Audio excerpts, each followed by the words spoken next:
അസ്സലാമു അലൈക്കും വറഹ്മത്തുള്ളാഹി വബറകാതുഹു.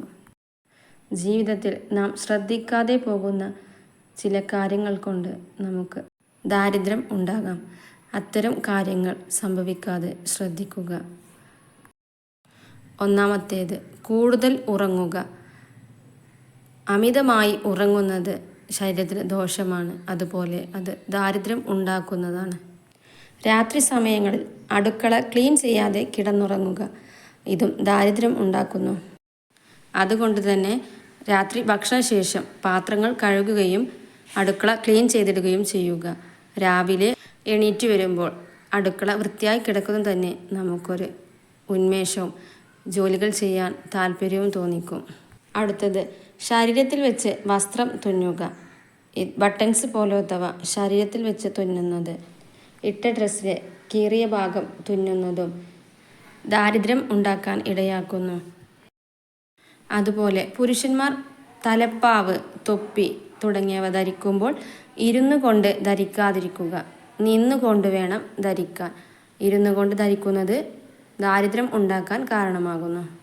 ചിലന്തികൾ വല കെട്ടുന്നത് ശ്രദ്ധിക്കുക. ചില വീടുകളിൽ ചിലന്തികൾ വല കെട്ടിക്കിടക്കുന്നത് കാണാം. അത് വൃത്തിയാക്കുക. ദാരിദ്ര്യം ഉണ്ടാകാൻ അത് ഇടയാകും. വീടുകളിൽ മാത്രമല്ല, പള്ളികൾ, മദ്രസകൾ തുടങ്ങി നാം ആദരിക്കപ്പെടുന്ന സ്ഥലങ്ങളൊക്കെ വൃത്തിയായി സൂക്ഷിക്കുക. അതുപോലെ പള്ളിയിൽ നിന്ന് വേഗം മടങ്ങുക. അടുത്തത്, പള്ളിയിൽ നിന്ന് വേഗം മടങ്ങുക.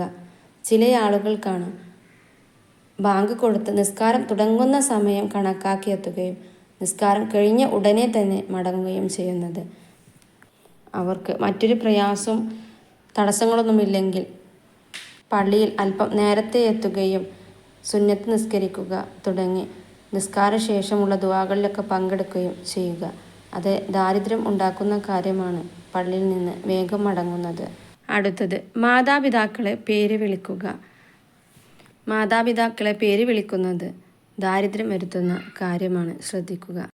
അതുപോലെ ശ്രദ്ധിക്കാനുള്ള പ്രധാനപ്പെട്ടൊരു കാര്യം, ഉറങ്ങുമ്പോൾ നഗ്നനായി ഉറങ്ങുക. അതുപോലെ കുളിക്കുമ്പോൾ നഗ്നത മറക്കാതെ കുളിക്കുക. ഇത് രണ്ടും ദാരിദ്ര്യം വരുത്തുന്ന വലിയ കാര്യമാണ്. നഗ്നത മറക്കാതിരിക്കുന്ന സമയത്ത് 2 പിശാചുക്കൾ നമ്മുടെ കൂടെ ഉണ്ടാകും. അതുകൊണ്ട് ശ്രദ്ധിക്കുക. കുളിക്കുമ്പോഴും ഉറങ്ങുമ്പോഴും നഗ്നത മറക്കൽ നല്ലതാണ്. ബാത്റൂമിൽ കയറുമ്പോൾ ചൊല്ലുന്ന ദിക്റുകൾ ചൊല്ലിക്കൊണ്ട് വേണം ബാത്റൂമിൽ കയറാൻ. ആദ്യമായിട്ട് കാണുന്ന കൂട്ടുകാർ പ്ലീസ് ഒന്ന് സബ്സ്ക്രൈബ് ചെയ്ത് സപ്പോർട്ട് ചെയ്യണേ. വീഡിയോ ഉപകാരമാകുന്നുണ്ടെങ്കിൽ ഷെയർ ചെയ്യാനും ലൈക്ക് ചെയ്യാനും മറക്കരുത്. Thank you for watching. അസ്സലാമു അലൈക്കും വറഹ്മത്തുള്ളാഹി വബറകാതുഹു.